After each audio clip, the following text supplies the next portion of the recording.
இட்லி, தோசைக்கு எப்போதும் சட்னி செய்யாம, இந்த மாதிரி தக்காளி கடையில் செஞ்சு பாருங்க. அப்பப்பா! அசத்தலான டேஸ்ட்டா இருக்கும். சும்மா தொட்டு சாப்பிட மாட்டீங்க. நல்லா பெசஞ்சு பெசஞ்சு சாப்பிடுவீங்க. அந்த அளவுக்கு ஒரு சூப்பரான ரெசிபி.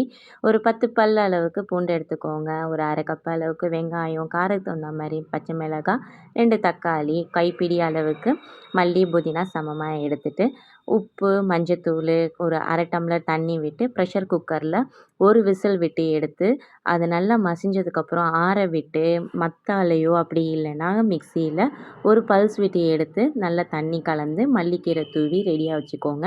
இப்போ ஜஸ்ட்டு எண்ணெய் ஊற்றி அதில் வந்து கடுகு, கருவேப்பிலை, உளுத்தம் பருப்பு, அப்புறம் நம்ம அரைச்சி வச்சதையும் சேர்த்து மேலே வந்து பெருங்காயத்தூள் எடுத்தால் சூப்பரான தக்காளி கடையல் ரெடி.